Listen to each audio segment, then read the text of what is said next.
Alors moi, je suis ravie d'être là, à nouveau, dans l'association Source d'Espérance. Je vois qu'il y a beaucoup de monde aujourd'hui, voilà, certainement grâce à toi, qui sait ouvrir les gens à cet élargissement de conscience. Quels sont les gens qui ne me connaissent pas? Ah, il y en a quand même. Super.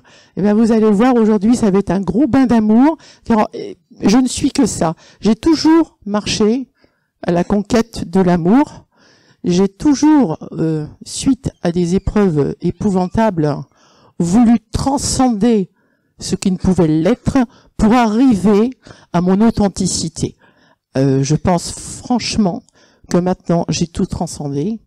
Et c'est merveilleux parce que, croyez-moi, être soi, être connecté à son âme, à sa partie divine, et ne plus avoir peur du regard de l'autre, moi je vous le dis, c'est ça le bonheur. Et tout commence par là. Et comme a dit le président, quand vous commencez à vous respecter et à vous aimer, déjà vous jugez plus les autres. C'est facile de juger les autres pour être mieux chez soi. Vous voyez ce que je veux dire? Alors, mes conférences ont tous d'abord un rapport thérapeutique, parce que j'adore accompagner les gens pour leur permettre d'aller vers eux-mêmes, mais en même temps, elles sont faites crescendo. Dans mes souffrances, les gens qui iront sur mon site verront que j'ai été handicapée dans le passé. J'ai beaucoup subi l'humiliation. Alors à un moment de temps, je me suis dit, mais c'est quoi le bonheur? Donc j'ai écrit l'essence du bonheur, et je me suis posé toutes les questions, à savoir la différence entre le plaisir et le bonheur, et voilà. Puis suite à ça, je me suis dit, bon, c'est bien beau, mais qu'est-ce qu'il faut faire pour accéder au bonheur? Et là, j'ai compris que tout était vibration et énergie, et encore plus que la loi d'attraction était partout. Comment parler la pensée créatrice? De la pensée créatrice, je me suis dit ailleurs, j'ai compris, mais il faut que je trouve une méthode pour libérer toutes ces mémoires, tous ces schémas qui viennent du passé. Et j'ai fait Ho'oponopono. Et puis maintenant, j'en suis arrivé à la Bible. Les 5 accords Toltec. Et j'ai mis un an à le faire. Parce que quand vous prenez les livres, c'est très technique. Mais quand on se retrouve devant une assemblée, il faut que les gens puissent comprendre avec des mots simples, mais aussi avec des exemples. Alors je suis ravie de partager aujourd'hui. Je m'assois parce qu'après je suis toujours debout. Donc les 5 accords Toltec arrivent derrière Ho'oponopono. Ho'oponopono, avec le secret des guérisseurs hawaïens, c'était une méthode pour vous faire accepter vos schémas, les libérer pour vous débarrasser de toutes ces pollueurs. Donc se libérer de ces mémoires, parce que on n'a que ça. Avec les 5 accords Toltec, vous allez ouvrir là, c'est une Bible, parce que on touche vraiment la spiritualité profonde. Mais ça va vous emmener vers une ouverture de conscience, car c'est un mode de vie que vous allez travailler à chaque instant dans la journée pour arriver, ce que je disais tout à l'heure, à sa vérité première, à cette connexion divine, là où vous pouvez fuir ça, c'est-à-dire fuir le mental, fuir toute peur et tout mensonge, parce que c'est incroyable qu'on a pu vous mentir dans votre vie. C'est ça, c'est ci, c'est ça, tu dois aller ici, tu dois faire ci, enfin bon. Mais tout est faux. Et le but des accords Toltec, c'est de vous faire comprendre que tout ce que vous avez pu avaler est faux. Ce n'est pas ta réalité. On t'a mis ça dans ton mental, mais ce n'est pas ta réalité. Alors, qui étaient les Toltecs? Des hommes, des femmes, de grandes connaissances et surtout avec une vraie spiritualité. Alors, tous ces anciens maîtres, où est-ce qu'ils se réunissaient? Ils se réunissaient alors je sais pas si je vais arriver à le dire, à Teotihuacan. C'est l'ancienne cité des pyramides, au-delà de la ville de Mexico. Le lieu, c'est joli ça, le lieu où l'homme devient Dieu. Alors c'est pas qu'on devient Dieu, mais je pense qu'on a compris le secret de la vie. On a compris comment communiquer. On a compris comment respecter l'autre. On a compris qu'on n'avait pas toujours, qu'on n'était pas Dieu le Messie. On a compris à respecter, à tolérer, à accepter. Mais le jour où vous êtes comme ça, vous souffrez plus de rien. Cette connaissance ésotérique s'est transmise par les grands maîtres, alors, de génération en génération. Alors, je les cite.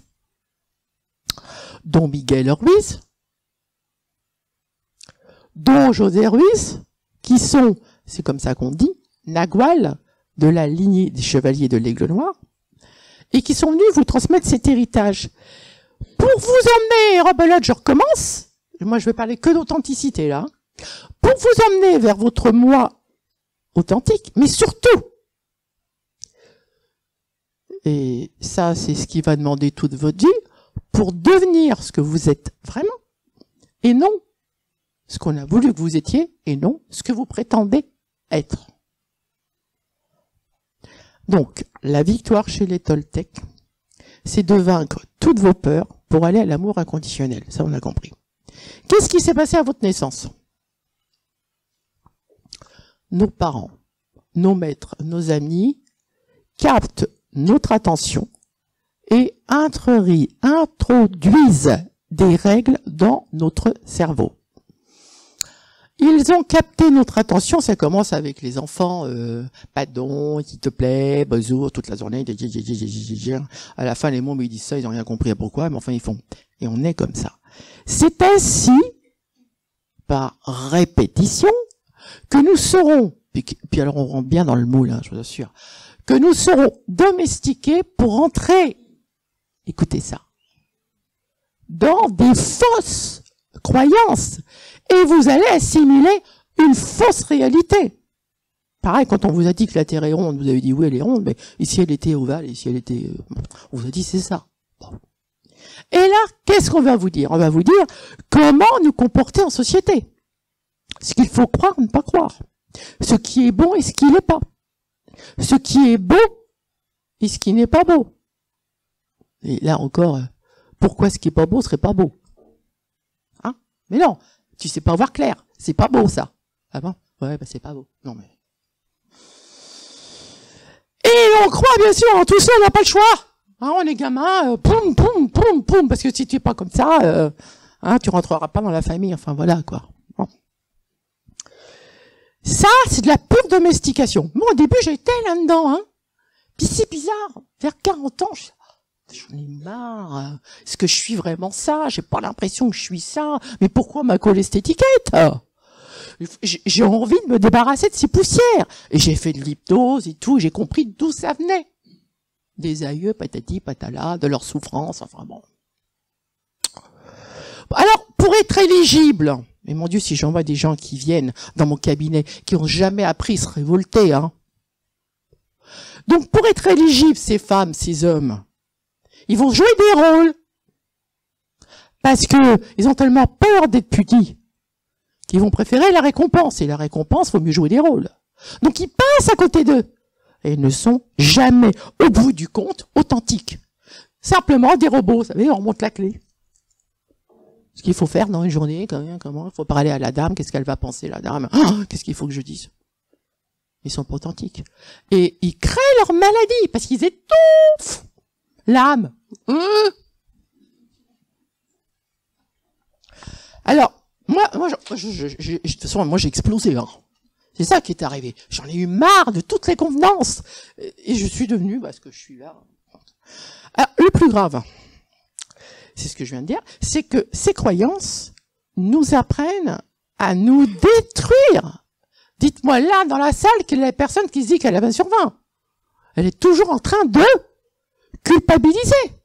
J'aurais pas dû de se mésestimer. Et puis surtout, les gens deviennent, et j'y suis passé, mais envers eux, un bourreau impitoyable. Vous avez toujours tout faux. Pour moi, c'était mon cas. Puis des années, c'est cool. Et là, au cours de notre existence, on s'aperçoit, ouais, c'est ça, que on ne s'est jamais autant maltraité que nous-mêmes. Mais en fin de compte, c'est là qu'on se dit, c'est vrai, c'est faux, c'est vrai, et pourquoi pourquoi je vois toujours comme ça? On a conclu de multiples faux accords avec nos aïeux, mais qui ne nous appartiennent pas. C'est-à-dire qu'ils ont collé leur regard sur nous. Nous, on a dit oui à eux, mais on n'est pas eux, on n'est pas ça.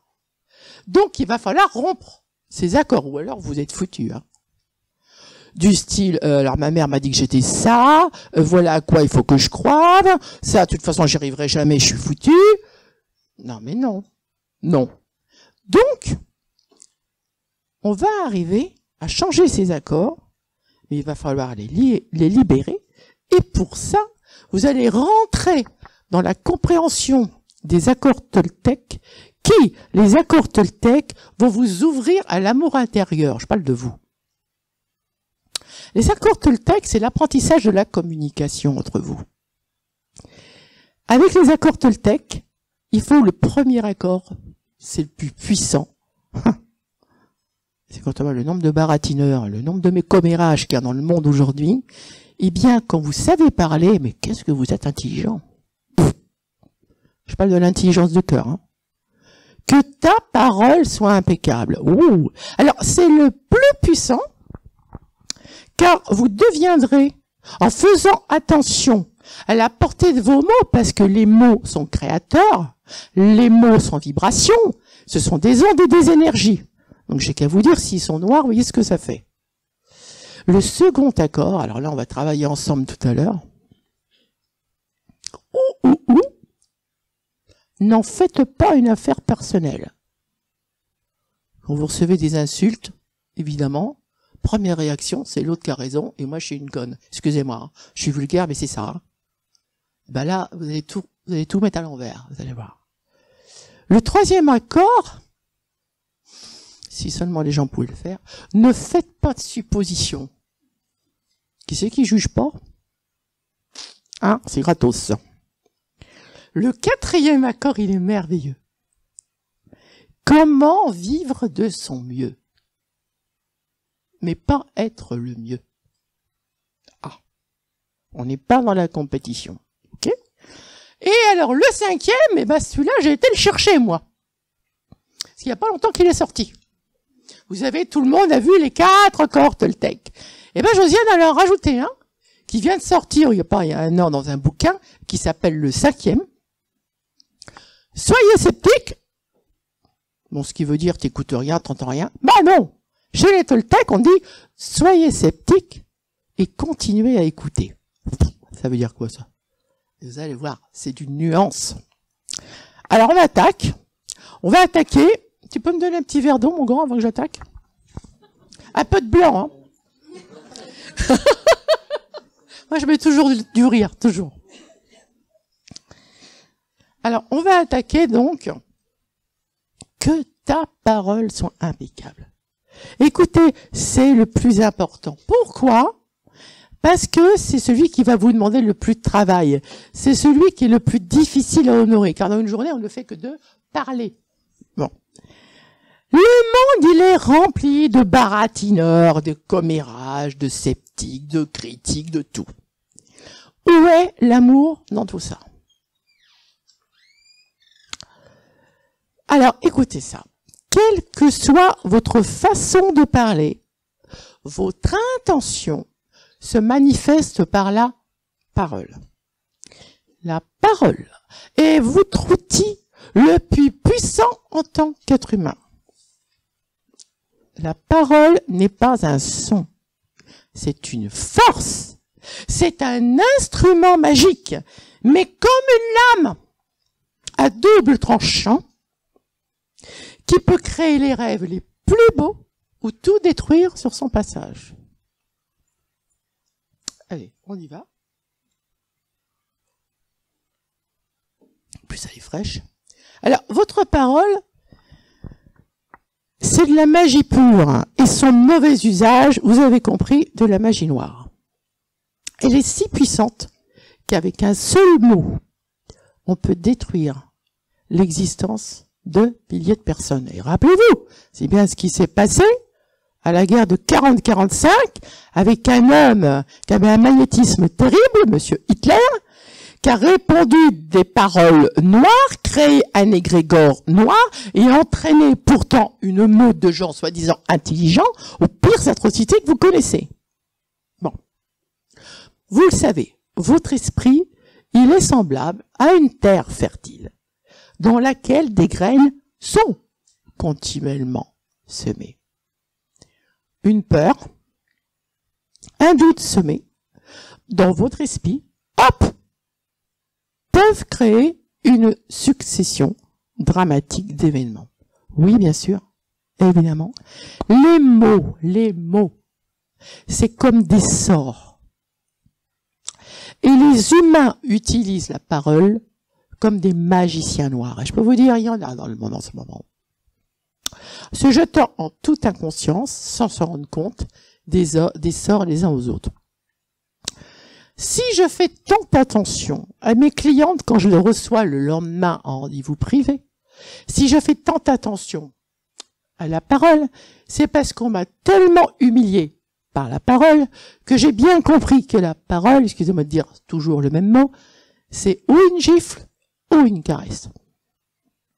Donc, vous voyez, je reviens à moi particulièrement qui, dans ma vie, à l'âge de 17 ans, alors que je sortais d'épilepsie, n'ayant plus aucun espoir, je me suis retrouvée dans un laboratoire d'essence algérienne parce que je ne pouvais pas faire autre chose. Là, ma directrice intervient, elle me dit « je vais te faire passer dans les bureaux ». Évidemment, je suis ravie.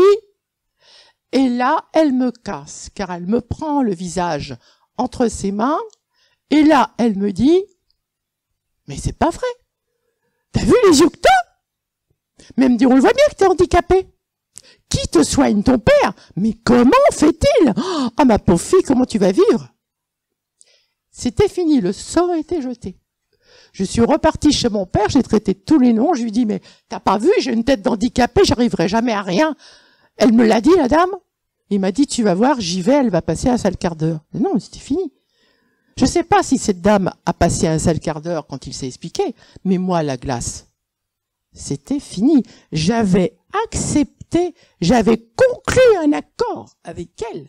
Parce que cette dame, évidemment, elle savait. Moi, je ne savais pas. Et j'étais cassée. Et tous les jours dans la glace, je voyais un handicapé. Pour me dire que j'étais belle, moi, je voyais rien du tout. Et ça m'a fait ça rencontrer, rebelote, on revient à la loi d'attraction, les pires paumés dans ma vie. D'où la loi d'attraction. Selon ce que tu penses, tu reçois. Voilà.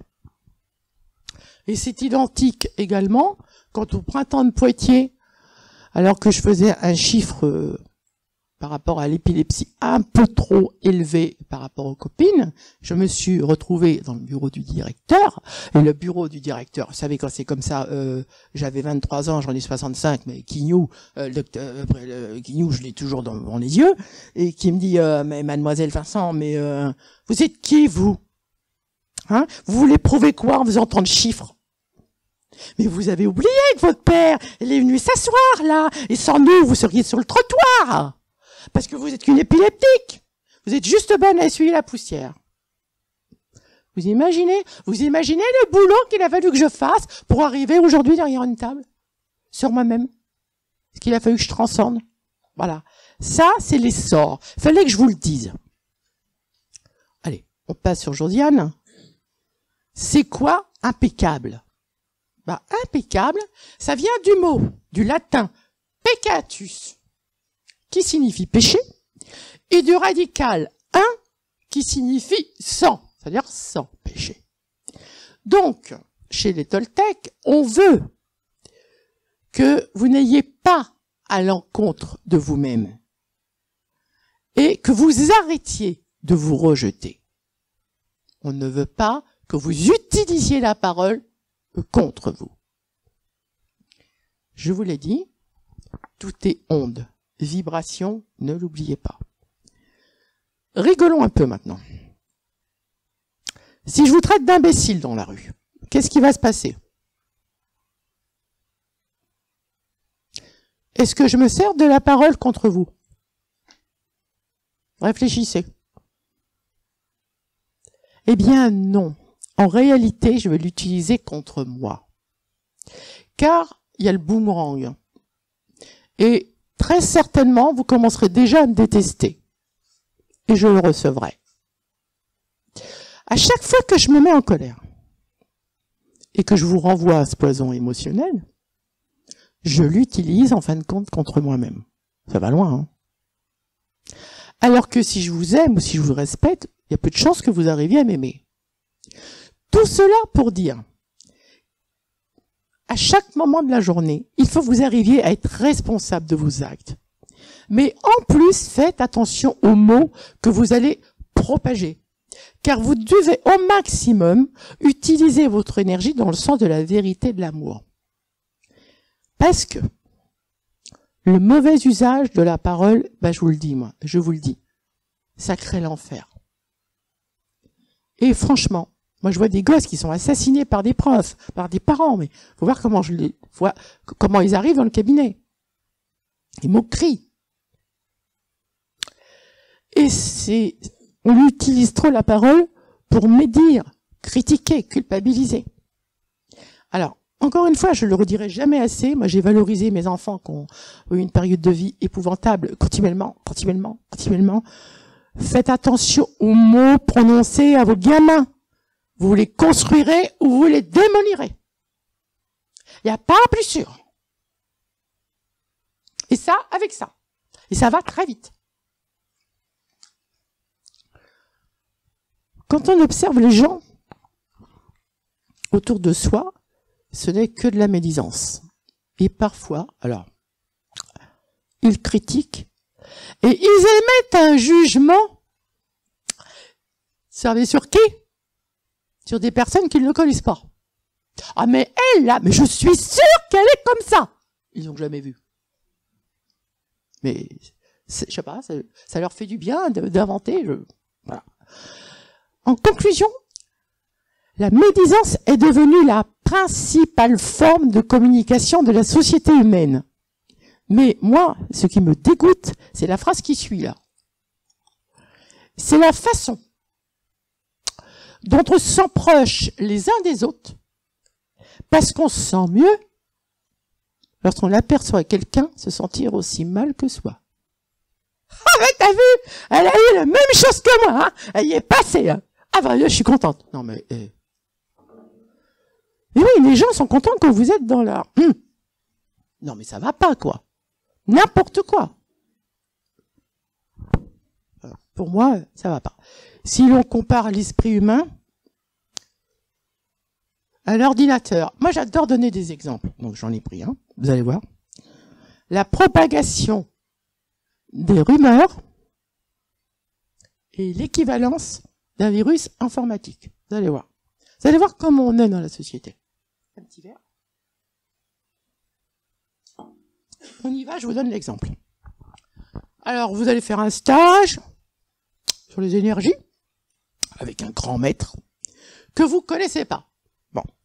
Le matin, vous croisez quelqu'un qui a suivi le premier cours et qui vous dit « Attends, tu vas voir ce mec-là, là? Moi, je vais me faire rembourser. Parce que c'est un véritable gourou, c'est un crétin, il se prend pour je ne sais pas qui, et tu vas voir l'ego, c'est épouvantable. » Qu'est-ce qui se passe, messieurs, dames? Curieusement, ces mots s'imprègnent en vous. Vous n'êtes pas bien, vous ressentez comme un malaise. Mais qu'est-ce qui se passe? Qu'est-ce qui s'est passé? Il a eu une altercation avec ce prof, qu'est-ce qui s'est passé? Donc vous n'êtes pas bien du tout. Et arrive le moment où vous aussi, vous allez évidemment rencontrer ce professeur. Alors vous commencez à l'écouter, et d'un seul coup vous êtes déçu. Vous comprenez rien. Et vous commencez, vous aussi, à le trouver bizarre. Et qu'est-ce qui se passe? C'est que vous en parlez autour de vous. Et bizarrement, vous constatez que tout le monde fait la tronche, parce que vous en avez parlé, et tout le monde va le considérer comme un crétin et vouloir se faire rembourser. Mais là, vous êtes en train d'accuser l'enseignant. Est-ce que c'est l'enseignant qu'il faut accuser, ou tout simplement la vilaine bébête qu'on a mis dans votre cerveau, qui s'appelle un virus? On a été vous empoisonner, c'est-à-dire que vous n'êtes plus capable de voir clair, de faire votre jugement. Et là, je viens vous dire que c'est principalement la médisance qui a semé la doute dans votre esprit. Donc, raisonnons. Imaginez que chaque fois que quelqu'un vous fait part d'une rumeur, il introduit un virus dans votre esprit, ce qui vous rend très mal à l'aise. Et puis comme vous n'êtes pas bien, et pour être soulagé de ce virus, vous en parlez à quelqu'un d'autre. Et qu'est-ce qui se passe? Le résultat, c'est un monde rempli d'individus ne pouvant lire l'information qu'au travers de circuits encrassés par des virus empoisonnés et contagieux.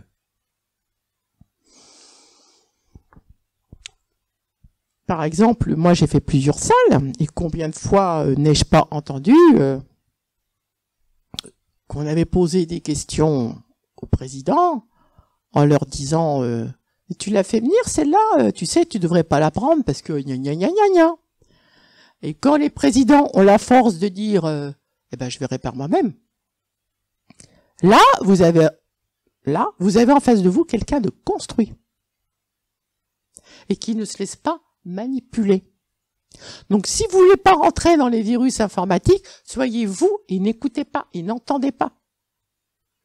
C'est ça être connecté. D'accord?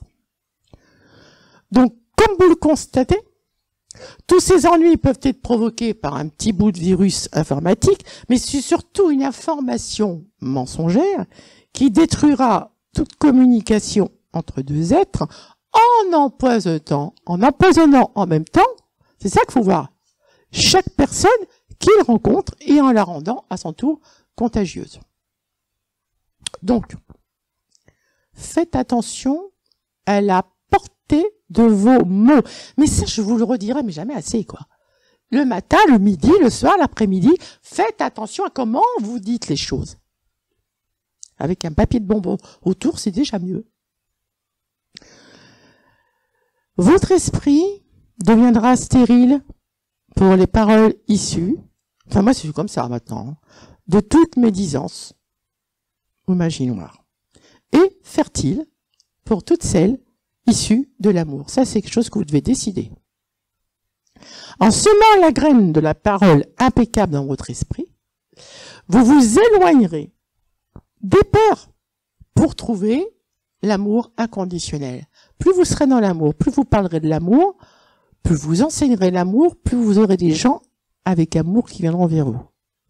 Il n'y a rien à faire. Ce que vous êtes, vous l'attirez. Donc, soyez donc sceptiques et n'écoutez que votre âme intérieure. Mais pas papa, maman, la bonne, le curé, les aïeux, le mental, les gna. Et c'est comme ça qu'on va en arriver au deuxième accord Toltec. Mais déjà, celui-là, il vous demande du boulot. Hein.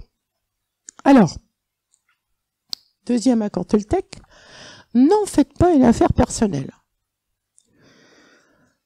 Quoi qu'il arrive autour de vous, n'en faites pas une affaire personnelle. On fait une affaire personnelle de ce qui vous est dit. Pourquoi? Parce qu'on y donne son accord. Quand elle m'a dit, cette fameuse dame, t'as vu tes yeux? Si j'ai eu mal, c'est que j'ai pas été capable de lui dire, madame, vous êtes une tarée. J'étais mal à ce moment-là, mal dans ma peau. Je ne me donnais aucune valeur personnelle. Donc, j'étais à la portée de tout le monde. Donc, tout dépend de votre valeur personnelle. Au cours de notre éducation, de notre domestication, on est toujours en train de vouloir prendre pour soi, parce qu'on se sent toujours responsable de tout. Et on entend toujours moi, toujours moi. Non. Bon. Mais vous n'êtes aucunement responsable de ce que les autres font. Et lorsque l'on fait de tout une affaire personnelle, et moi c'est ce que j'ai cru, on part du principe que l'autre sait, là je parle de celui qui va vous attaquer, hein. On part du principe que l'autre sait ce qu'il y a dans votre monde. Même lorsque vous vous faites insulter, est-ce que ça a à voir avec vous? Non, cela n'a rien à voir avec vous. Parce que ce que les gens disent, ce qu'ils font et les opinions qu'ils émettent dépendent seulement des accords qu'ils ont conclus dans leur propre enfance. Quand on prend tout pour argent comptant, eh bien, votre protection s'amenuise et l'on devient la proie de ces magiciens noirs qui vous empoisonnent et leur plaisir, c'est de vous coincer comme ils le veulent, car vous prenez tout à la lettre. Et moi, ça, je l'ai eu, ça. Mais alors, naïveté, ouais, je m'aimais pas du tout. J'avais aucune valeur personnelle. Lorsqu'on vous rabaisse, alors qu'aujourd'hui, même si on me rabaisse, je fais ça là. Lorsqu'on vous rabaisse, quand on est jeune et qu'on n'est pas construit, votre première réaction consiste à défendre vos croyances, vous aboyez, hein, ça provoque un conflit, et ce qui est dommage d'ailleurs, parce que l'autre il est heureux, hein. Rentre dedans, et voilà. Et comme on fait un plat d'un petit rien, on a évidemment, l'ego est là, on a besoin d'avoir raison, hein. Attends, va pas me marcher sur les pieds, hein. On donne tort à un truc, enfin on chamaille, enfin ça se tourne en colère. Et j'ai vraiment envie de vous dire, mais tu perds ton énergie là. Pourquoi essayer d'avoir raison? Le vrai bonheur, c'est laisser dire et laisser paître. S'il n'a pas envie d'être d'accord avec vous, il ne le sera jamais, hein. Mais ce que vous êtes obligé, pas non plus. Laissez dire et laissez paître. On revient dans Miguel Ruiz. Lui, il a tout compris, hein. Il a un détachement incroyable. Quand les gens lui disent « Ah, Miguel, mais t'es le meilleur », vous croyez qu'il se sent monter comme s'il allait sur une pyramide ou non? Pas du tout. Mais de la même façon, lorsqu'il entend, mais il se prend pour qui, lui? C'est le dernier des derniers. Vous croyez qu'il le prend personnellement? Pas du tout. Si vous dérangez par vos vérités, vous entendrez sûrement, il est idiot celui-là, comment peut-il dire des choses pareilles? Mais dans un cas, comme dans l'autre, cela ne doit pas vous affecter. Vous devez savoir qui vous êtes et avoir aucunement besoin d'autres reconnaissances exagérées que celle-là. Vous êtes tous merveilleux, vous êtes tous beaux, vous êtes tous un Dieu à part entière, il l'a dit tout à l'heure, François. Chacun a son histoire. Il ne faut rien prendre de ce qui est dit au sérieux. Ah, c'est génial ça. Mais oui, c'est ça la clé du bonheur. Je vous ai pas, vous pouvez écouter, mais je vous ai pas dit d'absorber. Voilà. Ce que les gens pensent de moi, c'est leur problème, hein. Pas le mien, hein. Moi, je suis une femme qui bouge, là, qui a la parole assez forte, qui rigole et tout, bah, ça peut plaire à beaucoup. Mais, par exemple, tant pis. Mais je vais quand même pas me changer, je vais pas être coincé pour faire plaisir à tout le monde. Non! Il faut que j'arrive à être moi. Et c'est pour tout le monde, pareil. Ce que les gens pensent de moi, c'est leur problème, mais c'est pas le mien. Cela ne concerne pas vraiment ma personne, mais eux-mêmes. Vous pouvez très bien me dire, c'est pareil. Josiane, ce que tu me dis me blesse.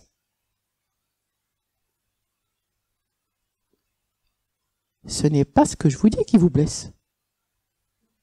Ce sont vos propres plaies intérieures, vos mémoires, qui réagissent lorsqu'elles sont touchées par mes propos, c'est vous qui vous blessez et je n'en prendrai pas vos reproches, je ne prendrai pas vos reproches personnellement. Est-ce que vous comprenez? Pourquoi?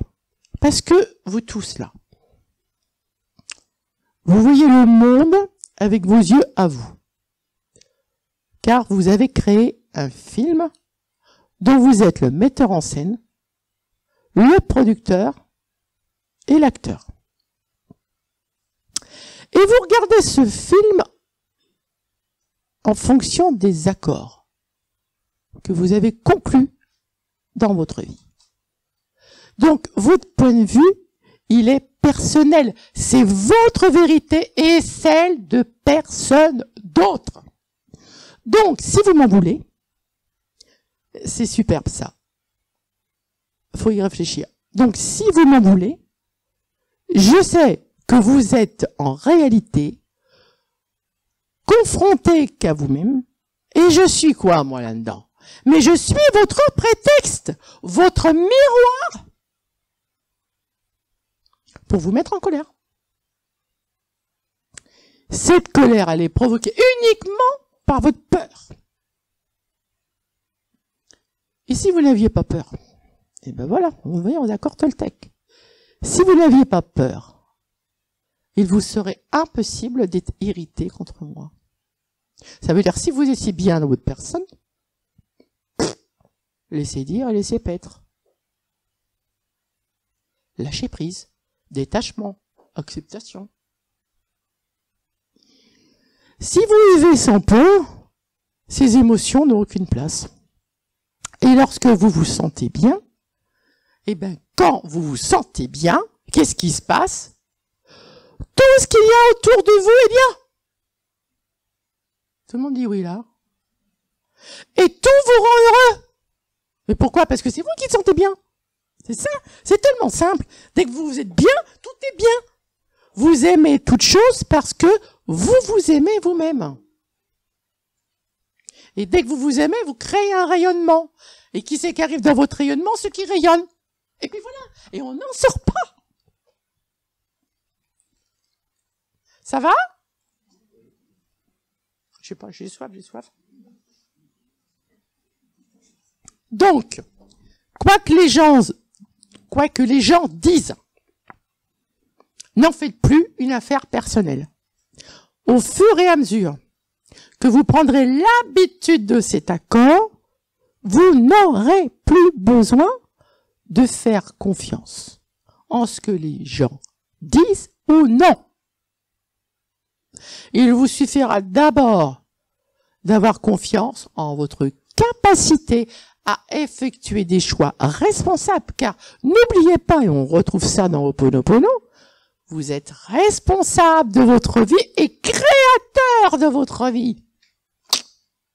Et croyez-moi, quand les gens vont voir que vous êtes créateur de votre vie, ils vont vous laisser tranquille.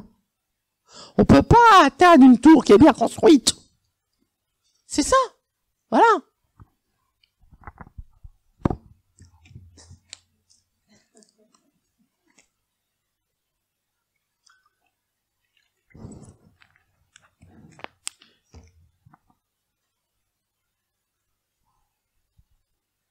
Et on en arrive. Ne pas faire de suppositions.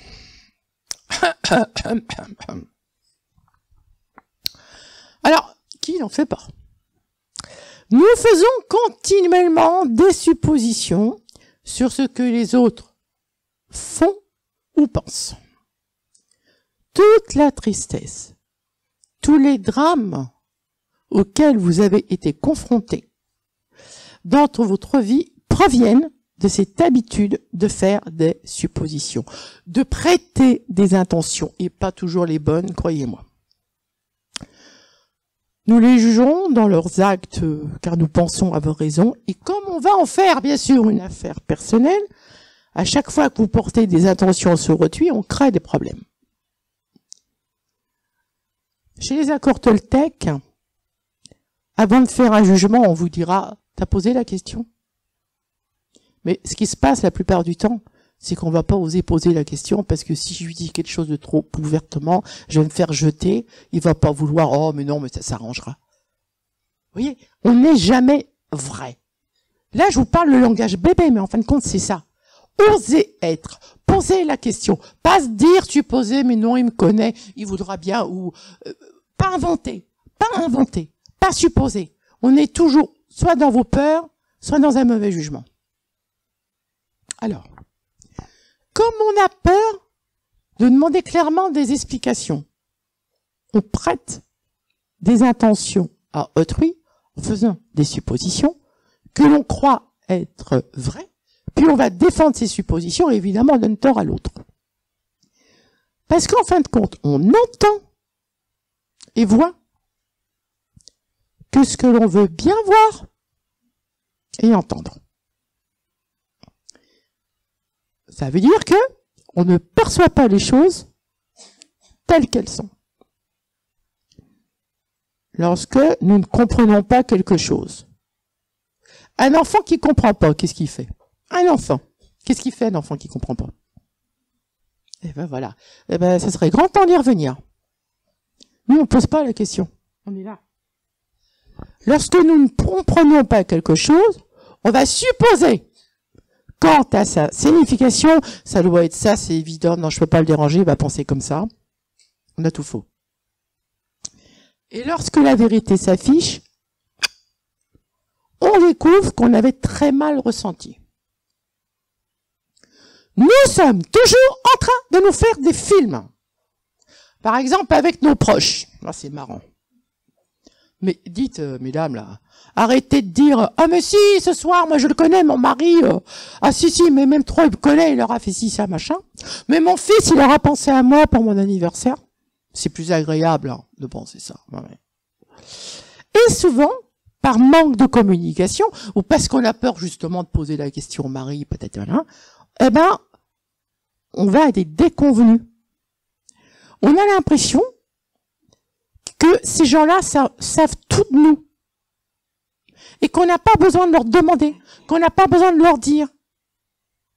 Bah oui, vous allez voir l'exemple que je vous donne. Donc, vous êtes au boulot, et vous allez rentrer à la maison, vous êtes fatigué, et sans avoir rien demandé à votre époux, vous supposez qu'il aura pensé à vider le lave-vaisselle et donner la douche aux enfants. C'est d'une évidence. Il est mimi, il est mignon, mimi. Voilà. Mais vous allez voir, mais c'est fou parce que la soirée, c'est l'orage après. Mais une fois rentré, rien de tout cela n'a été fait. Et que se passe-t-il là? Énervé, évidemment, vous vous mettrez en colère. Mais quand même, t'aurais pu me connaître, tu me connais, quoi. Le vendredi. Quoi, le vendredi? Et son mari lui dit, mais je t'avais bien dit que j'aurais certainement un match de foot avec un copain. Ton foot? Ah non. Pff. Et les enfants? Mais t'aurais pas pu me parler dans la journée, m'appeler. Ah. T'aurais pas pu me poser la question. Et tout est là. Pourquoi ne pas le avoir demandé gentiment? Alors, moi, il y a deux questions qui peuvent se poser. Peut-être qu'elle a eu peur, le rejet, d'essuyer un refus. Donc, c'est mieux de supposer, de dire, mon mari, il m'adore, hein. Ce sera fait. On ne sait plus être direct. On suppose sans cesse que tout le monde voit la vie comme nous la voyons. On suppose que les autres pensent comme nous pensons, qu'ils ressentent les choses comme nous le ressentons, qu'ils jugent comme nous jugeons. Ça, c'est la supposition la plus importante que font les humains, et c'est la raison pour laquelle nous croyons nous-mêmes d'être avec les autres. Car nous avons peur d'être jugés, maltraités, critiqués. C'est pour ça qu'on ne pose pas de questions. On suppose. C'est mieux. C'est pour ça, avant même que les autres puissent nous rejeter, nous nous sommes déjà rejetés et on ne pose pas de questions. Un autre exemple. Parce que dans une conférence comme ça, faut donner, j'ai aimé celui-là, il m'est venu, je le trouvais sympa. C'est tellement vrai. Donc, il y a une personne que vous connaissez, avec qui vous avez entretenu d'étroites relations. Et cette personne, vous l'aimez beaucoup, elle doit vous inviter dans les 15 jours. Puis, il n'y a rien qui vient. Il n'y a pas de coup de fil, rien. Au lieu de l'appeler, qu'est-ce qui se passe? Vous vous dites, je m'en doutais. Je suis simplement là pour lui rendre service. Elle ressemble bien à sa mère, quelle égoïste! Puis quelques jours après, vous apprenez par ses enfants qu'elle a dû rentrer en urgence à l'hôpital et qu'elle était malheureuse comme tout de ne pouvoir vous prévenir. Et là, le soir, dans votre lit, ça fait mal, hein? Vous avez honte d'avoir douté de votre ami. Donc, au lieu de supposer, dialoguons et posons des questions et n'ayons pas peur des réponses. Là, vous aurez la vraie vérité. Et surtout, on ne connaît jamais tout à fait les gens. Donc, posons des questions. Même nos proches. Voilà pourquoi il ne faut pas dire aussi je connais mon fils, mon chéri, mon mari. Non, on ne connaît jamais tout à fait. Et là, j'ai beaucoup aimé José Ruiz, parce que lui, il a voulu faire une aparté sur les suppositions que nous faisons gratuitement avec les étrangers. Et je vous en donne deux, c'est du génial. La plupart, c'est pour vous dire comment on est conditionné dans la vie, mais c'est un vrai film. Hein. La plupart du temps, nous n'en faisons qu'une. Donc lui, il aimerait que nous en faisions deux. Donc je vais vous inviter à en faire deux exemples.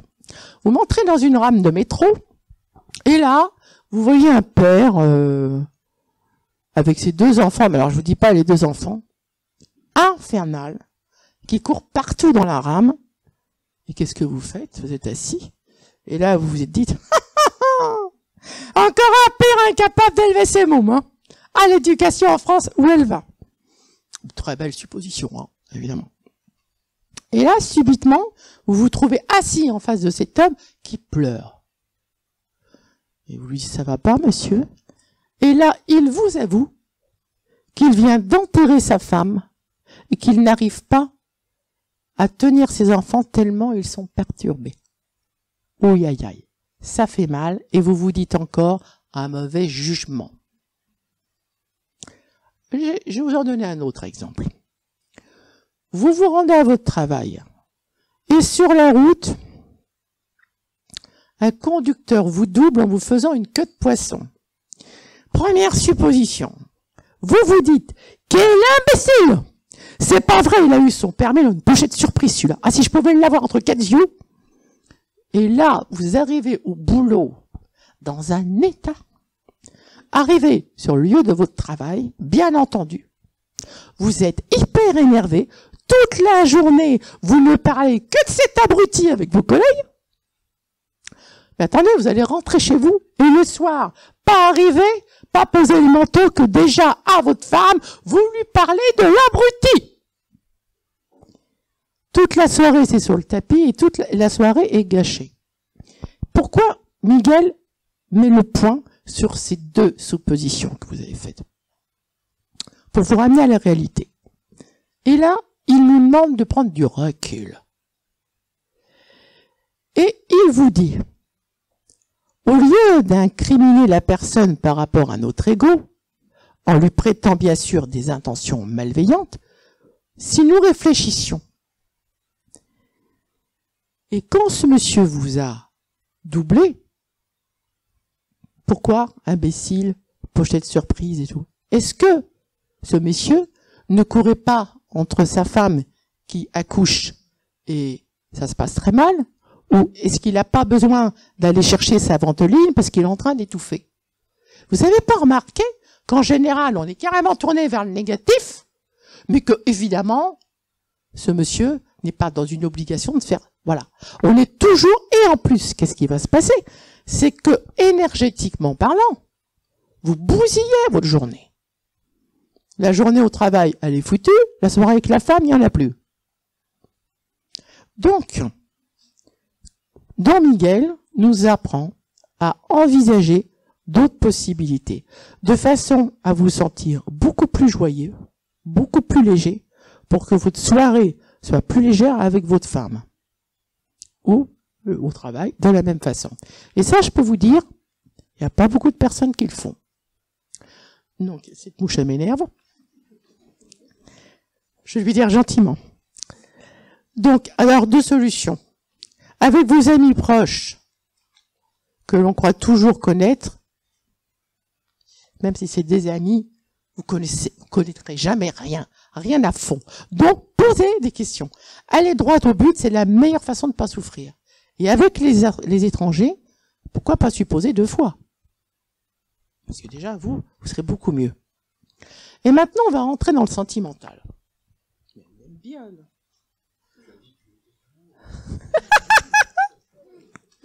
Donc, regardez. Lorsque vous démarrez une relation avec quelqu'un que vous aimez, alors là, vous devez le justifier. Alors, vous ne voyez en lui que ce que vous voulez bien voir. Et vous niez évidemment l'existence d'aspects que vous n'aimez pas. En fin de compte, vous vous mentez à vous-même afin de vous donner raison. Puis vous allez faire quoi? Vous allez faire des suppositions du style « Mais mon amour pour lui va transformer sa personne, soyons patients, il va changer. » C'est faux. Votre amour ne change rien. Si les autres se transforment, c'est parce qu'ils le décident et non parce que vous en avez le pouvoir. Et qu'est-ce qui va se passer? Eh bien, il va y avoir un accident dans votre couple. Et tout va s'effondrer. Non, vous ne l'avez pas sauvé. Ses défauts sont restés intacts. On n'a pas, messieurs, dames, à justifier l'amour. Il est présent ou non. On n'a pas à vouloir changer l'autre. Croyez-moi, si tout de suite vous voulez le changer, alors vous ne l'aimez pas vraiment, laissez tomber. De toute évidence, si vous décidez de vivre avec quelqu'un, trouvez déjà quelqu'un qui soit comme vous. Le souhaitez.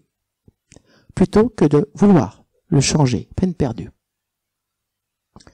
De la même manière, cette personne doit vous aimer dans votre authenticité. On y revient. Tel que vous êtes. Il faut pouvoir être qui l'on est de façon à ne pas créer de fausses images de soi. Alors, posons des questions, dialoguons, j'aime si, t'aimes pas, allez-y. Vous avez le droit de dire oui, vous avez le droit de dire non. N'ayez pas peur de la vérité. Si vous m'aimez tel que je suis, ok, ça marche. Non mais, voilà. Si vous ne m'appréciez pas, c'est pas grave, ciao. C'est ainsi que vous arriverez à vous respecter et à être dans votre vérité. Et c'est pas de l'ego, ça, hein. C'est pas avoir de l'ego. C'est simplement à savoir qui vous êtes et ce que vous voulez. Voilà. Mais changer quelqu'un, ça n'existe pas. Donc, le meilleur moyen de vous empêcher de faire des suppositions, c'est de poser des questions jusqu'à ce que tout soit clair. Et lorsque vous aurez la bonne réponse, alors vous n'aurez plus besoin de faire des suppositions. Mais tout le monde est comme ça. On a peur de poser la question. Des fois que la dame, elle serait pas contente ou qu'on me dise non. Mais on est tous comme ça, je vous jure. Utilisez votre voix pour demander ce que vous voulez. Parce que chacun a le droit de dire oui ou non. Et vous-même avez le droit de demander. Inversement, tout le monde peut vous interroger et vous donner la possibilité de dire oui ou non. Donc, plus vous allez communiquer clairement, plus vos relations vont changer. Moi, au départ, je faisais des voyances jusqu'à 9h30 le soir. Et un beau jour, j'ai dit non, madame, je peux pas. Je suis désolée. ça a changé, c'est comme si, c'est comme ça. J'ai commencé à me respecter. Vous voyez? Il faut savoir dire oui, il faut savoir dire non, et il faut savoir poser des questions. Donc c'est tout simple. Vous questionnez, voilà ce que je veux, ce que j'aimerais. Si nous communiquons sans peur, dans le respect des uns des autres, il n'y aura ni guerre, ni violence, ni incompréhension. Mais au moins, soyez clairs. Que de l'authenticité, le maître mot. Parce que quand vous êtes authentique, vous êtes libéré de tous ces schémas. Vous êtes devenu vous, encore une fois. Je vous le dirai jamais assez. Le conditionnement du passé doit s'en aller. Travailler, la clé du bonheur, c'est ça. Toute sa vie, on travaille à ça. Je vous dis pas que certaines pensées négatives ne reviennent pas, mais comme on a appris dans Ho'oponopono à s'en libérer, c'est un travail incessant. Et moi, j'aime beaucoup celui-là. Comment faire de son mieux? Petit verre.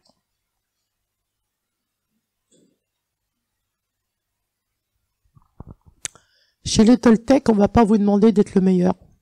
Et pourtant, maintenant, en France, partout, les gens, c'est toujours plus fort que lui. C'est la compète partout. C'est pas être de son mieux, c'est être le plus fort. Alors, quelles que soient les circonstances, vous devez faire de votre mieux. Mais attention, c'est quoi le mieux? Sachez que votre mieux, il peut changer tous les jours, selon votre humeur. Il sera différent, le mieux, suivant que vous serez fatigué, en bonne santé, en pleine forme, voilà.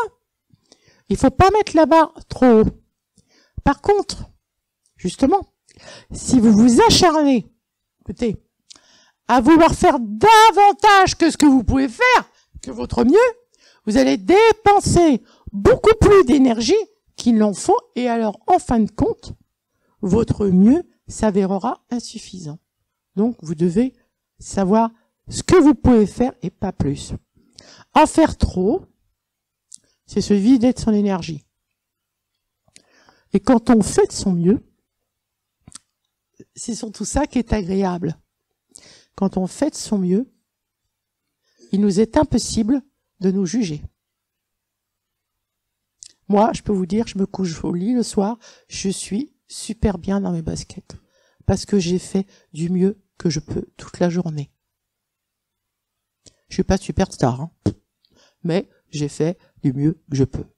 Donc, on ne subit plus la culpabilité, la honte et l'autopunition. Petit exemple, j'aime ça.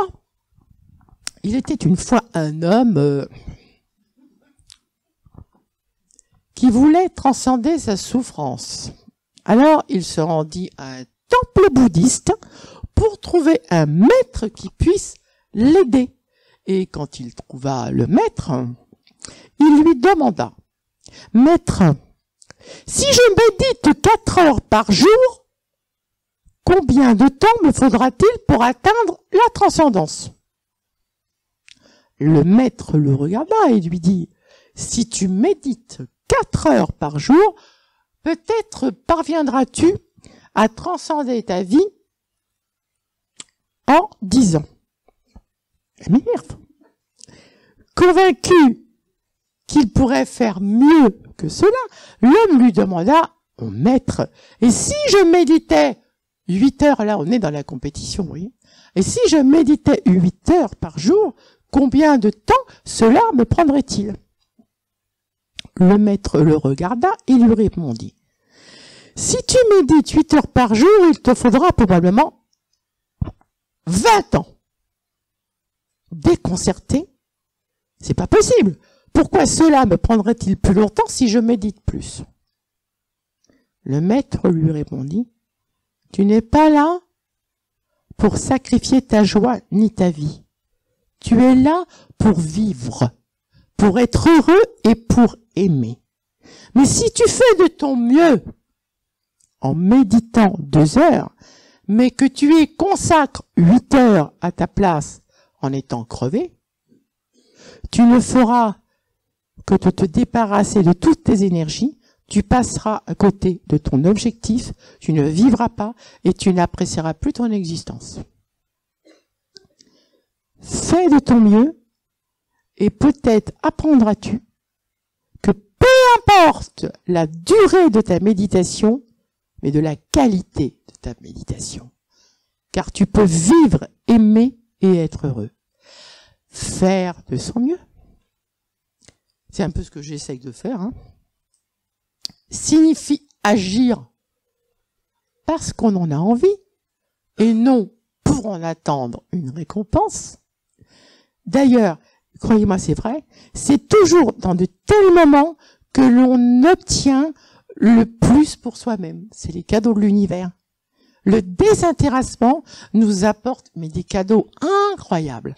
Le détachement, vous imaginez pas ce que vous pouvez récolter quand il y a une interaction divine qui se fait.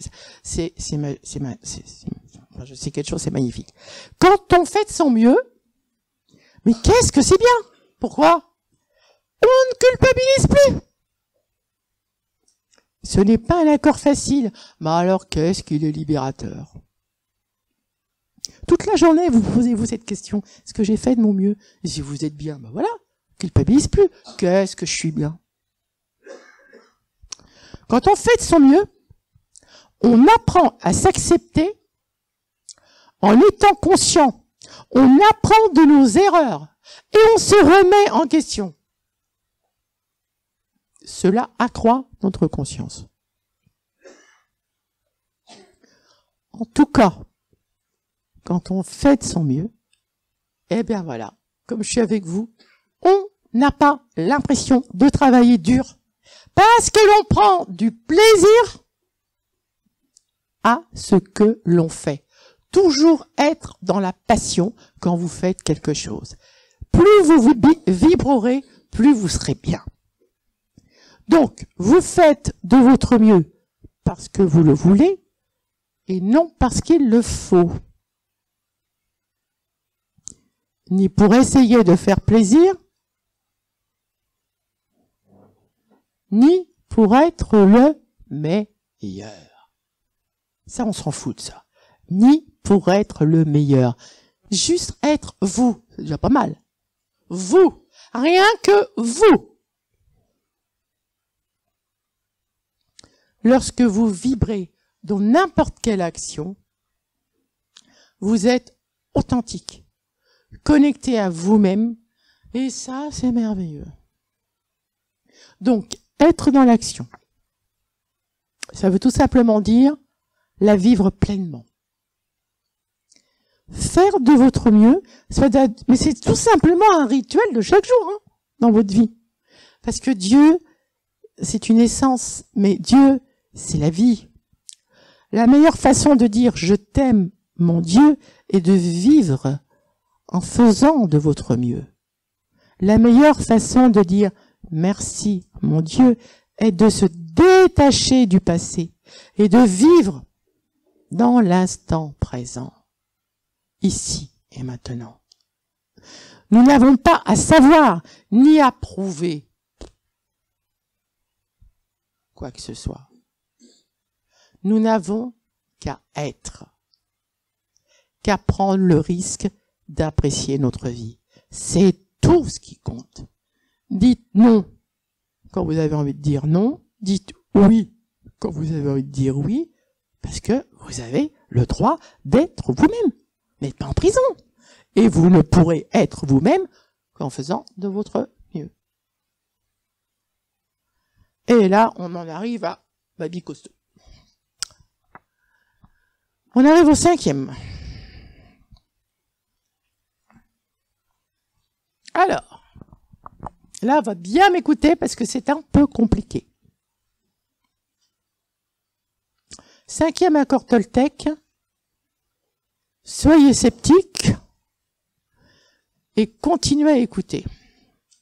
Alors, soyez sceptiques, car la majeure partie de ce que vous entendez n'est pas vrai.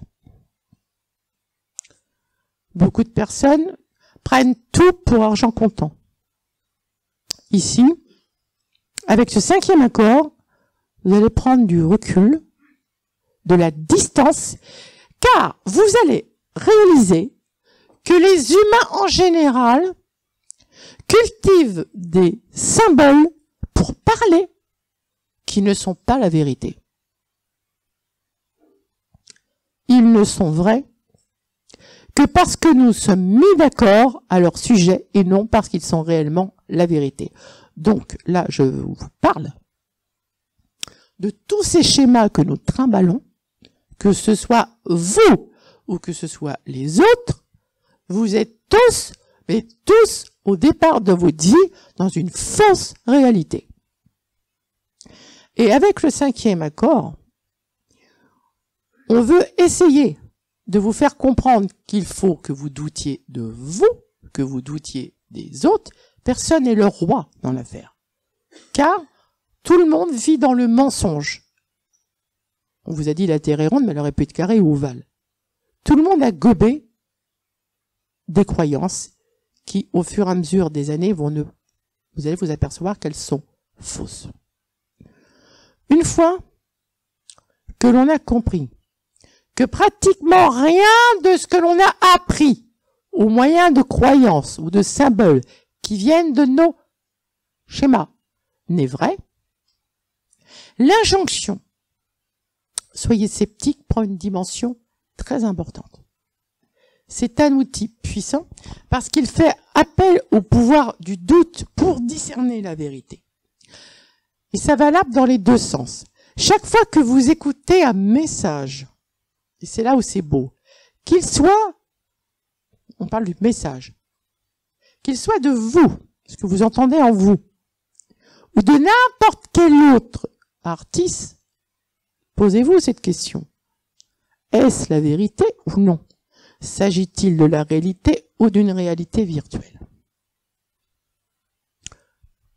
Le doute nous rend responsables, heureusement qu'il est là, de chaque message que vous délivrez, pareil, hein, ou que vous recevez. Pourquoi investir sa foi dans un message qui n'est pas vrai? Donc c'est quoi être sceptique? C'est ne pas croire systématiquement. Donc, si avoir la foi, c'est croire sans l'ombre d'un doute. Et si douter signifie ne pas croire, soyez sceptique, ne croyez pas. Comme ça, c'est clair. Déjà, on ne croit pas et après on réfléchit. Mais on se protège. Sinon, on gobe tout. Mais qu'est-ce que vous allez cesser de croire? Vous cesserez de croire à toutes ces histoires que nous créons, nous tous, car nos connaissances ne sont pas vraies. Enfants, vous le savez bien, nos parents, nos maîtres d'école et toute la société captent notre attention et introduisent en nous leurs opinions et leurs croyances. Nous apprenons à vivre dans le même rêve que nos parents, et bien sûr, notre foi va se trouver alors prisonnière de la structure de ce rêve qui va devenir normal à nos yeux. Mais nos parents ont tout simplement fait de leur mieux en nous transmettant ce qu'ils ont cru depuis leur naissance. Nous sommes conditionnés. Bien souvent, vous entendez « Mais tais-toi, enfin t'as rien compris, fais semblant là, sinon tu vas être mal vu !» Et hop, on fait déjà glisser la notion de peur en vous. Donc c'est quoi le cinquième accord? Alors là, faut suivre, hein, parce que moi au départ j'ai rien compris. Dans le cinquième accord Toltec, on vous dit, on vous fait percevoir que vous n'êtes pas la science infuse et que la personne qui va vous écouter, vous lui dites déjà dans votre inconscient qu'elle n'est pas obligée de vous croire. Donc, parce que tout ce qu'on vous a donné en référence, pourquoi ça serait la réalité? Donc, quand vous devez obtenir en vous cette modestie et pouvoir dire intérieurement, ne me croyez pas. En même temps,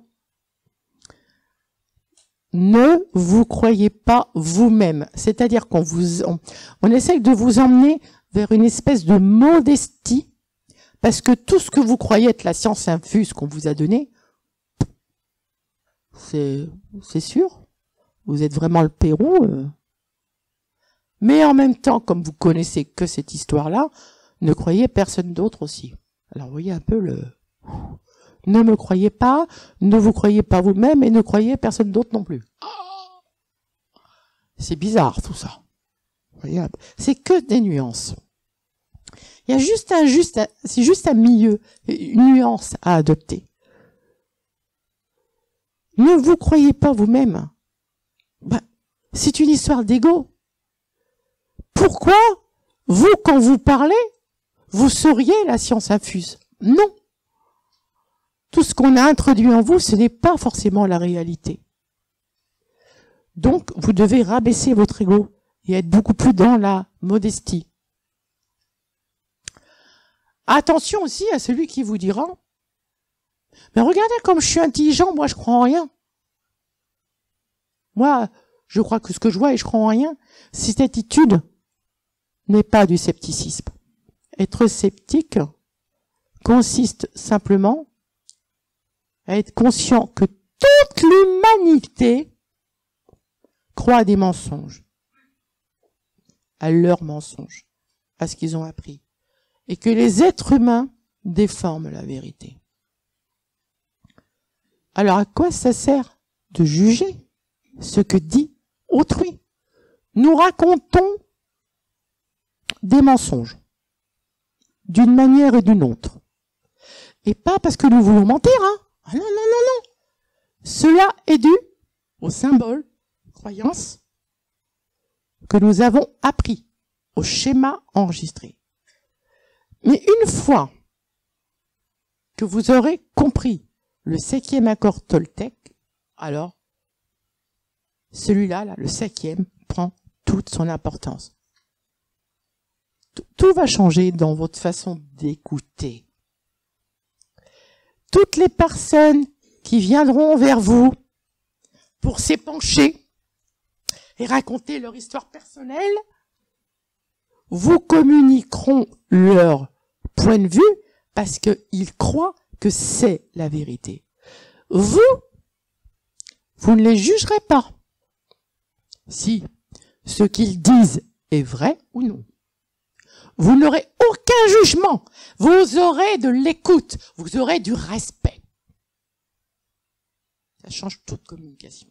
Bien sûr, vous saurez que tout ce qu'ils disent est déformé par des mémoires, des croyances. Mais vous sentirez quand ils parleront avec le cœur. Vous serez là pour les écouter uniquement. Attention, différence entre entendre et écouter.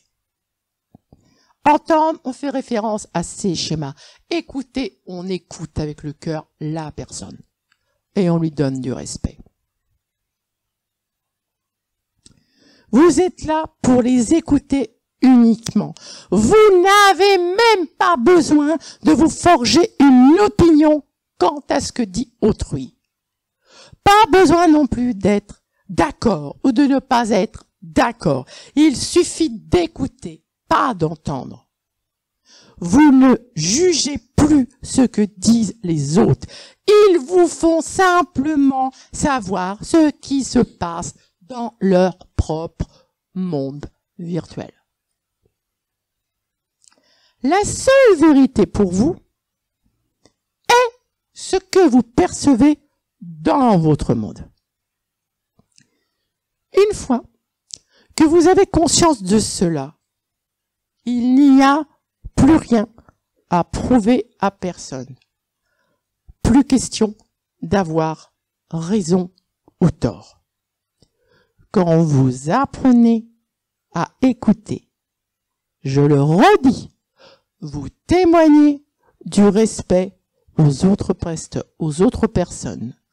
Vous respectez leur art, leur histoire, leur création.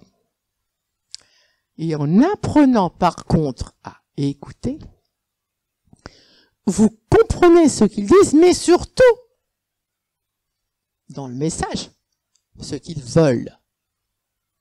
Et là, quand vous aurez compris ce qu'ils veulent, vous pourrez réagir ou non, être d'accord ou non.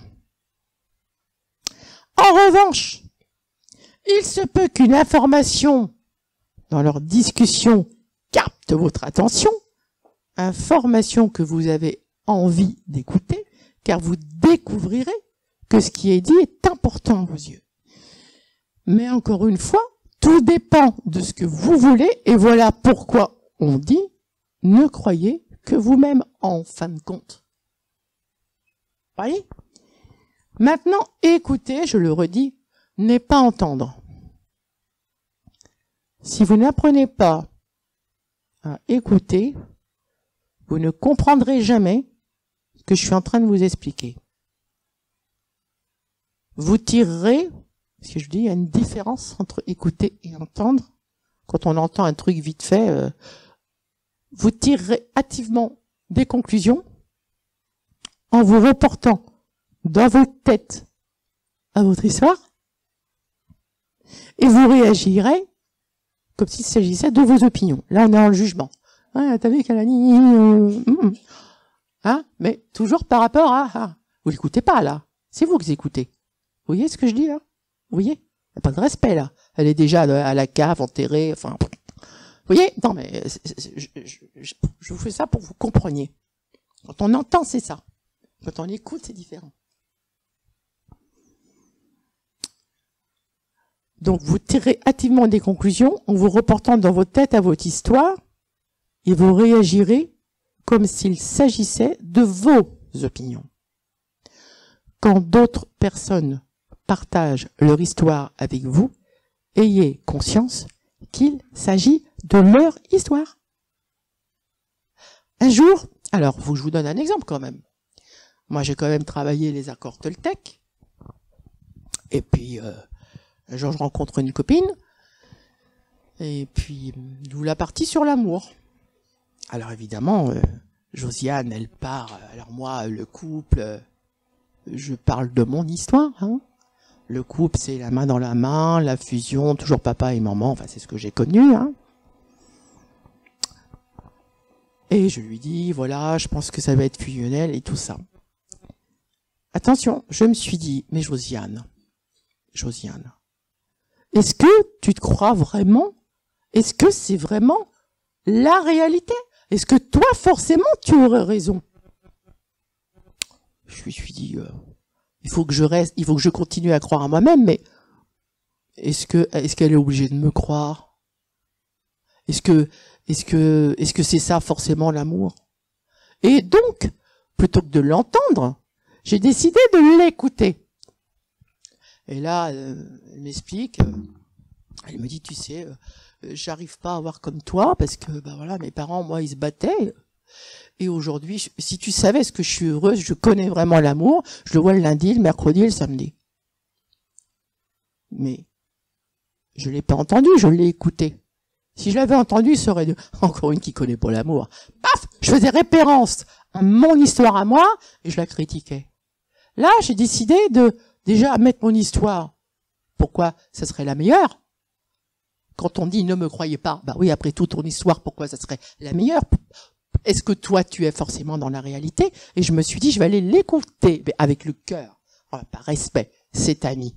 Et là, je me suis dit, mais oui, sa conception de l'amour pour elle est aussi la bonne.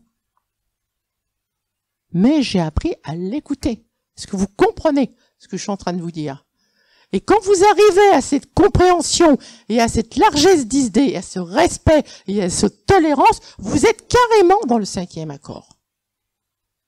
C'est pas pour autant que vous, demain, vous allez prendre un homme que vous verrez lundi, mercredi. Vous voyez, vous serez toujours dans votre histoire. Voilà. Mais vous aurez écoutez la personne, vous critiquez pas, enfin, c'est ça, l'accord, le 5e accord Toltec.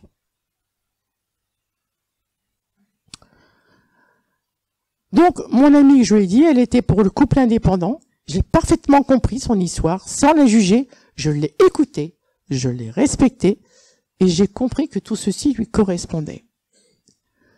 Quand vous expliquez votre point de vue, vous faites de votre mieux pour avoir une parole impeccable, afin que vous puissiez vraiment comprendre.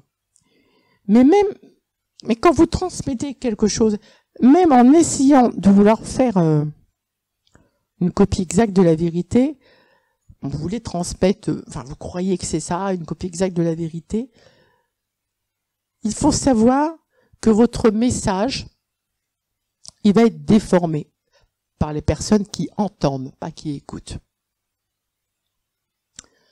Quand vous dites quelque chose à quelqu'un, ça se passe comme ça, quand vous êtes entendu. Je ne représente en vérité qu'une moitié du message. Vous êtes l'autre. Je suis responsable de ce que je dis, mais pas de ce que vous comprenez quand vous m'entendez. Vous êtes responsable de ce que vous comprenez, de ce que vous faites et de ce que vous entendez dans votre tête, car c'est vous qui attribuez un sens à chaque mot qui vous parvient. Vous pouvez aussi mal interpréter ce que je dis. Vous pouvez aussi utiliser ce que je dis pour me faire des reproches, mais aussi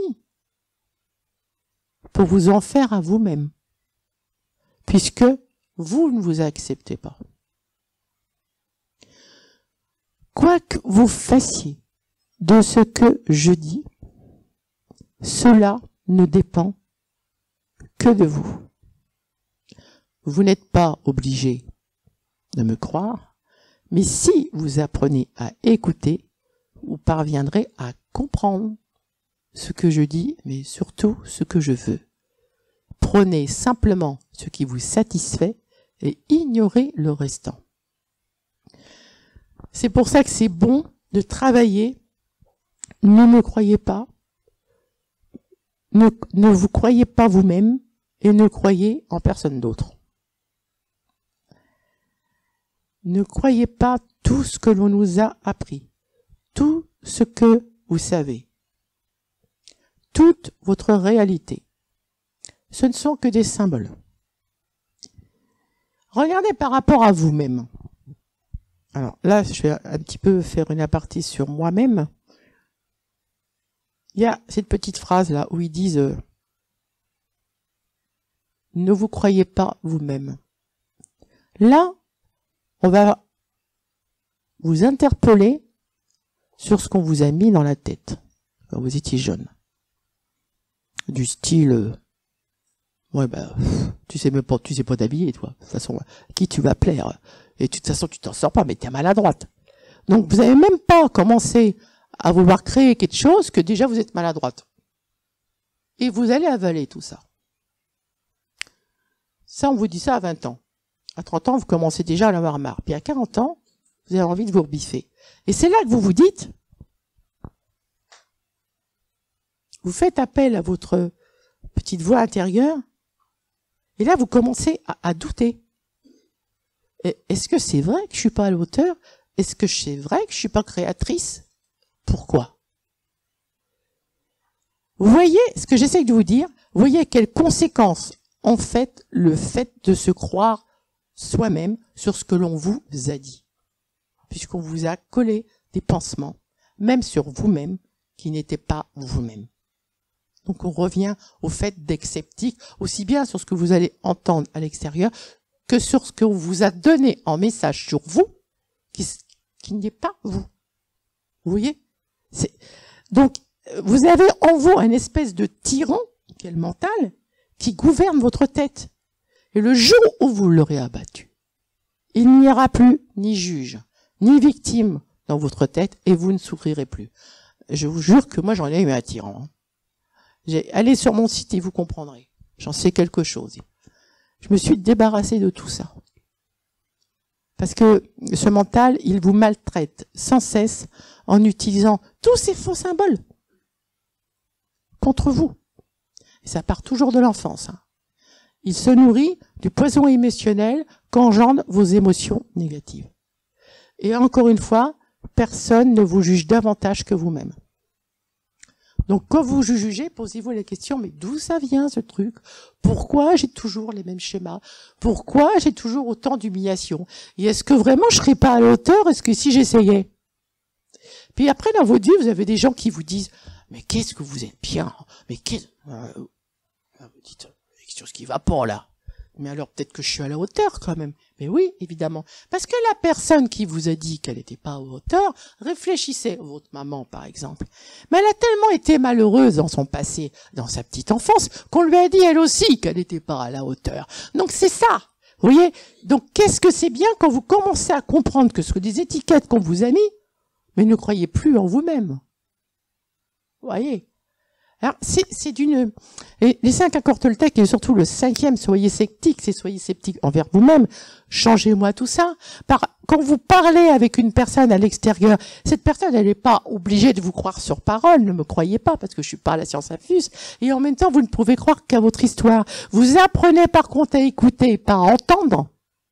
Parce que quand on entend simplement, pouf, celle-là, elle a dit ça, pouf, ça revient à votre schéma. Et évidemment, vous prenez pas le temps de l'écouter, d'être dans son histoire. Vous ne la respectez pas. Donc, tout de suite, vous la critiquez. Donc, écouter n'est pas entendre. Vous voyez ce que j'essaye de vous faire comprendre? Mais c'est vraiment des nuances. Mais la principale chose, déjà, c'est d'arriver à vous nettoyer, vous, de ces pansements qui sont faux, pour vous apercevoir que, en fin de compte, vous êtes à la hauteur. Comment échapper à ces pensées? Si vous n'aimez pas quelqu'un, vous pouvez vous retirer. Par contre, ça je le sais, s'il ne vous aimez pas, où que vous alliez, vous serez toujours là. Voilà pourquoi tant de gens, mangent trop, boivent trop,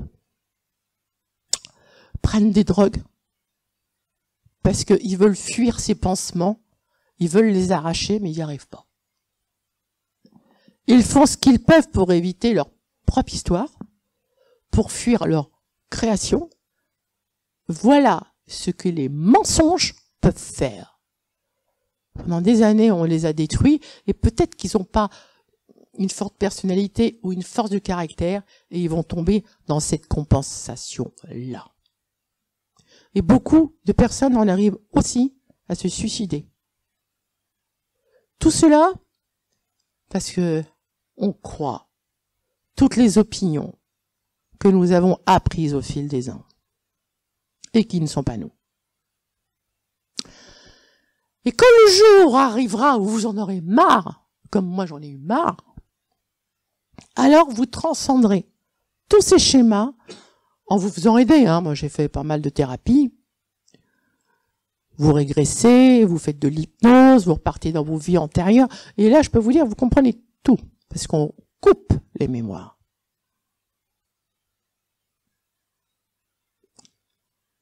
Là, vous comprendrez mieux votre parcours. Vous comprendrez mieux vos épreuves. Pourquoi elles ont été sur votre chemin. Vers quoi elle va vous emmener, vers la compréhension de la souffrance. Enfin, tout ce que j'ai eu sur ma route qui m'a permis d'évoluer, de transcender, d'accepter, c'est génial. Et vous réaliserez qu'elles étaient là pour vous faire avancer ces épreuves. Finalement, arrive un moment où vous devez vous tourner vers cette vérité silencieuse. Cette petite voix intérieure qui vous aidera enfin à vous recentrer sur vous-même en vous respectant, en vous aimant. Et là, vous rentrerez dans un processus de dédomestication. Où que vous alliez dans le monde, Les gens vont vous communiquer toutes sortes d'opinions et d'histoires.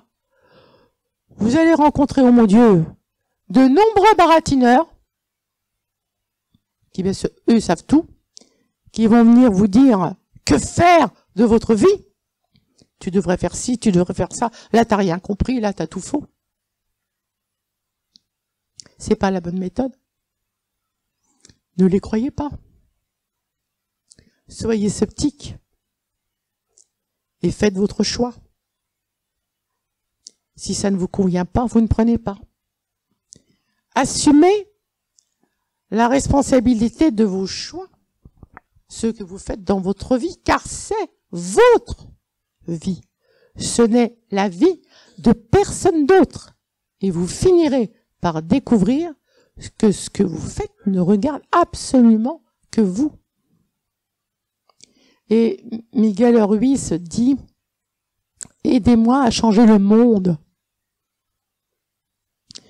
Bien sûr, la toute première question que l'on pose est la suivante, comment changer le monde?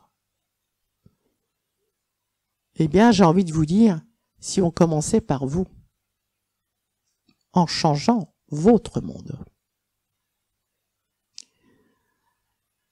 Quand je demande de changer le monde, je ne parle pas de la planète Terre. Je fais allusion, dit-il, au monde virtuel qui existe dans notre tête. Le changement, le lâcher-prise, le détachement commenceront par votre propre monde. Ces trois mots que vous devez toujours avoir avec vous.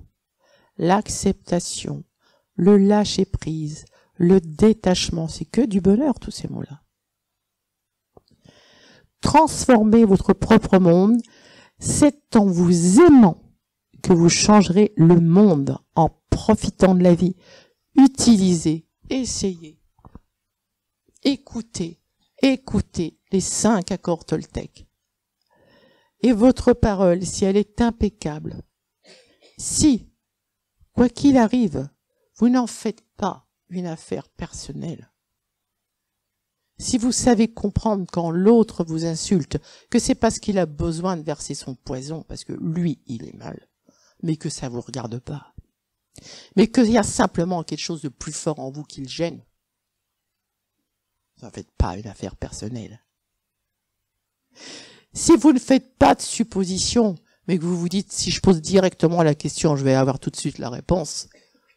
En plus, vous n'allez pas vous embarrasser de schémas quelquefois très négatifs qui vont vous plomber une journée. Et enfin, si vous avez décidé de ne pas croire à tout dans le monde, si vous demeurez sceptique, tout en écoutant, il faut pas faire barrage aux gens, faut écouter avec respect. La guerre prendra fin dans votre tête et la paix régnera. Si vous êtes heureux, et l'on revient à la loi de l'attraction, votre entourage le sera aussi. Et par contamination, les gens commenceront aussi à avoir envie de changer. Et ça, c'est réel, changer leur propre monde. Quand dans une famille, vous avez quelqu'un qui commence à faire un travail sur elle, tout le monde suit. Moi, j'étais hyper perturbée. La maman, elle a commencé par se soigner, moi. Et je n'ai plus été la même. Et mes 2 enfants ont suivi. Vous êtes mieux, vous rayonnez, l'enfant a envie de rayonner, et hop, hop, hop. C'est magnifique. Et de la même façon, vous pouvez plomber en négatif. C'est pareil. Donc, vous représentez tous un héritage.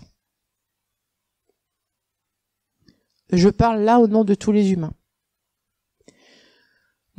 Notre héritage, c'est le plus difficile à propager, à obtenir et à revoir en soi, c'est l'amour. C'est la joie, c'est le bonheur. Profitons de ce monde profitons les uns des autres, parce qu'en fin de compte, nous sommes destinés à nous respecter, à nous aimer les uns les autres, dans le plus grand respect, et non à nous haïr. J'espère vivement que cette conférence pleine d'enseignements précieux vous emmènera vers cette découverte qui est la vérité de vous-même. En respectant tout ce qui vous entoure, travaillez sur vous, mais toujours en vous aimant.